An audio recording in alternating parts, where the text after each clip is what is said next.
Hello, everyone. This is Unveiling the Essence of Wisdom, where we discuss good, evil, human behavior, and how we can wisely navigate this world of ours. Because most of the pain in our lives comes from ourselves or at the hands of other people.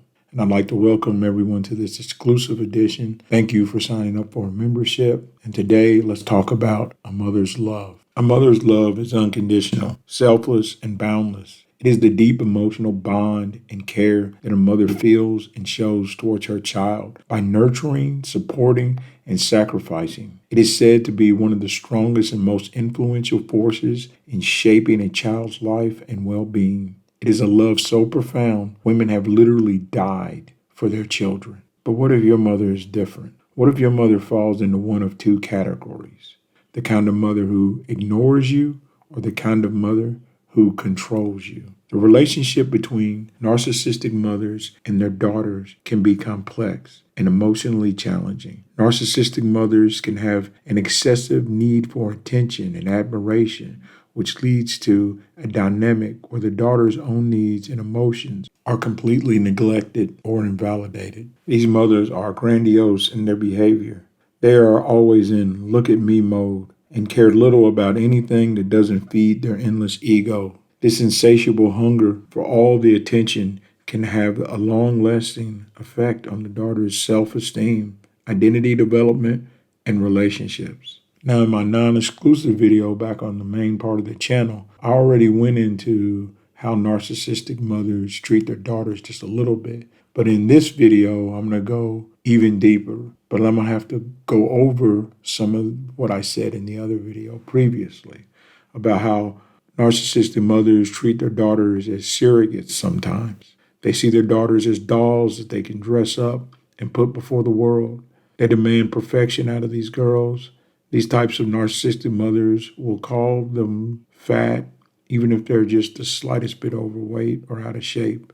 Sometimes the girl isn't even fat at all, and the narcissistic mother will still insist she is, because the narcissistic mother is trying to appeal to whatever the beauty standard of the day is. So I guess today they'd be wanting their daughters to be thick and voluptuous, or athletic and strong. Every flaw in their daughter becomes a target for criticism.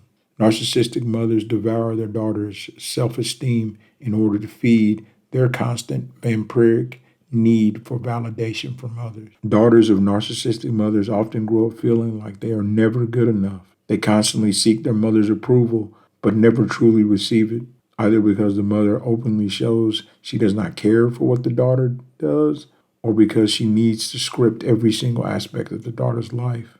The daughter of a narcissistic mother will struggle with establishing healthy boundaries because the narcissist rarely recognizes or respects their children's individuality. As a result, daughters of narcissistic mothers may experience a range of emotional issues such as low self-esteem, anxiety, depression, and even difficulties in forming and maintaining healthy relationships. They may also internalize their mother's critical voice, leading to extreme self-doubt and massive toxic self-criticism. But what do you do if you are the daughter of a narcissistic mother?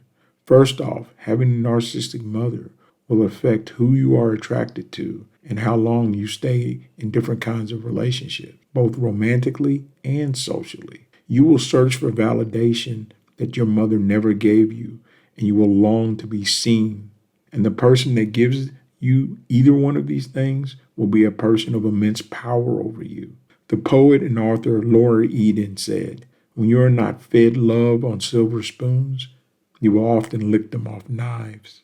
You might find yourself very attracted to people who are very good at avoidance, meaning that they're never really going to be there in the relationship with you. You may find yourself believing that love is wholly conditional, because it certainly was with your mother, but not conditional upon good behavior, but more transactional.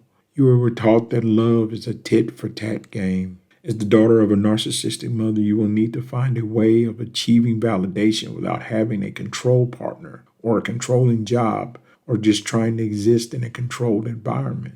You will have to learn how to love and value yourself without some external validating force. There is hope. If you want to heal from having a narcissistic mother, You will have to learn to identify this pain within yourself, this need and this hunger, and you're going to have to address it. Personal validation plays a crucial role in one's emotional well-being. And here are some important forms of personal validation that you can engage in that will help you heal from your narcissistic abuse. Self-acceptance, recognizing and embracing all aspects of yourself, both your strengths and your weaknesses. Setting personal boundaries. You need to establish limits on what is acceptable communication with yourself and how you communicate with others. Self-healing, self-compassion, self-love. You need to treat yourself with kindness and understanding, especially in dark and challenging times. Authenticity. Now this, to me, is almost the number one thing. You need to stay true to yourself and not compromise your values for external validation. You don't need to virtue signal. Be proud of who you are and what you've overcome. Self-care, prioritizing your physical, mental, and emotional well-being through healthy habits and self-nurturing activities. Get out, take walks, go to the gym. Exercise can have an immense, powerful effect on your self-esteem, how you feel, and how you deal with others. And you need to celebrate your achievements. You need to do this by acknowledging and rewarding your own personal successes, no matter how big or how small. Set goals for yourself and achieve them, even if they're tiny at first, even if it's just something as simple as making your bed or getting to work on time for 30 days straight in a row. Set those goals and achieve them. As you achieve more and more goals, you'll become happier, you'll become stronger. And personally, I always recommend therapy. Go talk to someone. Find someone who will listen. Find someone who can help you along this journey. Because you don't have to walk this path alone. There are those who are willing to extend a helping hand. Thank you for being a member, and thank you for listening. And as always, have a wise day.